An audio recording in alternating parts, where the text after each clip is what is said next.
সোনামা সকালবেলাও রাখি ঠাম্মির হাতে নিজের হাতে বানিয়ে দেওয়া রাখিটা প্রথম পরাচ্ছে হচ্ছে বাবাকে। সাই বাবার জন্য একটা রাখি আর একটা গোপালের জন্য রাখি, তাই এগুলো রাখি আগে গোপালকে সাই বাবাকে দিয়ে তারপরে যেখানে গোপালকে দিয়ে দিয়েছে দিয়ে তারপরে আমরা নিজেরা রাখি টাকি পরা যাওয়া মায়ের কাছে সব কিছু করবো। সবাইকে রাখির অনেক অনেক অনেক শুভেচ্ছা আমার ছোট ভাইদের এবং বড় দাদাদের জন্য অনেক ভালোবাসা শুভকামনা রইল। সবাইকে রাখির অনেক অনেক শুভেচ্ছা, অনেক ভালোবাসা। আমি নিজেও রেডি হব, মায়ের কাছে যাব। তার আগে এই যে দেখো এখানে পনিরের একটা প্রিপারেশন বানাচ্ছি, কারণ রাখি পূর্ণিমাতে সব ভেজ, সেই জন্য আলাদা করে ওগুলো সব করেছি। আর এখানে আমাকে দেখো কে হেল্প করছে, সোনামা হেল্প করেছে সকালবেলা। বাড়ির জন্য হবে চিকেন, তাই জন্য একটুখানি চিকেনটাও ম্যারিনেশন করে দিচ্ছে, আমি পনিরটা ম্যারিনেট করে রেখে দিলাম, মায়ের কাছে গিয়ে বানাবো। এখানে মিস্টার দাসের জন্য মাছের ঝোল ভাত করে রাখছি এবং মেয়েও একটু ভাত খেয়ে যাবে, যেহেতু আজকে ওদের বাড়িতে পূর্ণিমা নিরামিষ, তাই জন্য। তারপরে দেখো এখানে রেডি হয়ে গেছে ও। সোনামাকে দিয়ে কি সুন্দর করে চুলটা বেঁধে দিয়েছি, দেখো কেমন লাগছে। হ্যাঁ, খুব খুব ভাল লাগছে। তো আমিও রেডি হয়ে গেছি, চলো যাচ্ছি মায়ের কাছে। অনেকক্ষণ সময় লেগে গেল আর কি। এসেই এত গরম হচ্ছে, আগেই দিদুন ডাব কেটে দিচ্ছে, তাই ডাবের জল খেতে দেখো একটা ডাবে 1 গ্লাস জল হয়েছে। আমাদের আবারও গাছে ডাব পাড়ানো হয়েছে, মা কাটলো। আমিও এসে বললাম যে মাকে যে একটুখানি আমাকেও ডাব কেটে দাও, আমি ডাব খাবো আগে। প্রচণ্ড ভালো লাগছে যে ঘরের মিষ্টি ডাবের জলের স্বাদই আলাদা।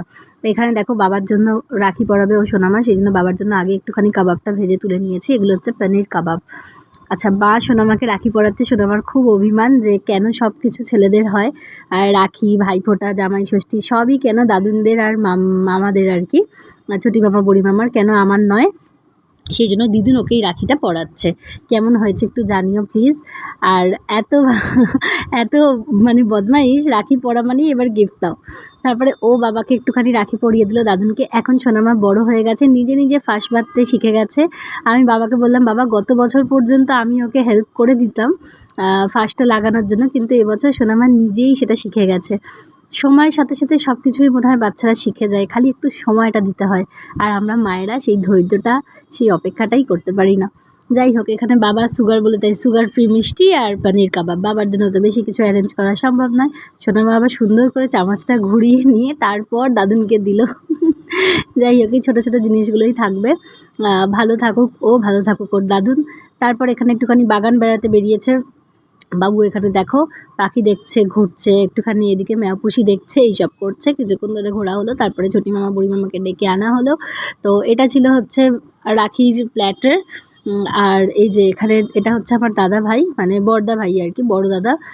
ও তো ওরও সুগার বলে ও কিছু মিষ্টি ফিষ্টি খায় না, মানে কিছু রান্না করা ছাড়া আর কিছু দেওয়া, মানে কী যে কিনবো কী যে করবো। তারপরে ওদের পূর্ণিমা, শনিবার, হ্যান ত্যান হাজারো মানে ব্যাপার আর কি। তো সেই জন্য সেরকম কিছুই অ্যারেঞ্জমেন্ট করা হয়নি। পনির কাবাব আর একটুখানি মিষ্টিরই অ্যারেঞ্জ করেছিলাম। সোনামাকে বললাম। আর এটা হচ্ছে আমার ছোটদা ভাই, ছোট দাদা, দুজনেই আমার দাদা, আমিই ছোট, ওরা দুজনেই আমার থেকে বড়। তো এই দিনগুলো খুব স্পেশাল ভাই বোনেদের, শুধুমাত্র তারাই জানে যাদের ভাই বোন আছে, যে মানে ভাই আর বোন দুজনেই আছে, তারাই জানে এই দিনগুলো কতটা স্পেশাল। যতই ঝগড়া হোক, যতই মারামারি হোক, ভালোবাসার সম্পর্ক, ভাই বোনের একটা আলাদাই সম্পর্ক, তাই না? তো সব দাদারা ভাইয়েরা আমার ভালো থাকুক, আমার দাদারাও ভালো থাকুক, এটাই ঈশ্বরের কাছে প্রার্থনা করি আজকের দিনে। তো তারপরে এখানে দেখো সোনামাকে দিয়েছি একটু পনির কাবাব খেতে। দারুণ হয়েছে খেতে। আমি তো এক থালা নিয়ে বসেছি। সব কাজটা ছেড়ে সোনামা একটুখানি ঘুমিয়ে নিল, আমি একটুখানি মায়ের সাথে গল্প করছিলাম। তারপরে চলে এলাম বাড়িতে ফিরেই, কারণ সোনামার বিকেলে আবার ড্রয়িং ক্লাস ছিল। খুব টায়ার্ড লাগছে, বিশ্বাস করো, সেই সকাল থেকে উঠেছি তো প্রচণ্ড টায়ার্ড লাগছে, আর পারছি না। একটু ফ্রেশন আপ হয়েই বেরিয়ে পড়েছি। এটা হচ্ছে আমার রাখির গিফট। কেমন হয়েছে গিফটটা জানিও, আমার তো খুব পছন্দ হয়েছে। যাই হোক, আমার ইয়ারবাড ছিল, আমার আরও একটা ইয়ারবাড হলো, ভালোই হয়েছে।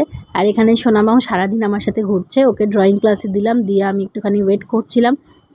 তারপর আবার ওকে আনতে যাচ্ছি। এত টায়ার্ড লাগছে না, বিশ্বাস করো, বলে বোঝাতে পারবো না, ভীষণ মাথা ব্যথা করছে।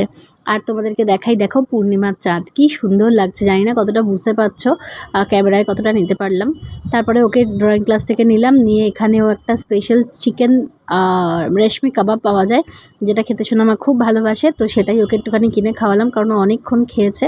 তারপর বাড়িতে এসে ডিনারে বসিয়ে দিয়েছি। আজকে হচ্ছিল হোয়াইট গ্রেভি, সোনামার ভীষণ পছন্দের একটা চিকেন আর রুমালি রুটি।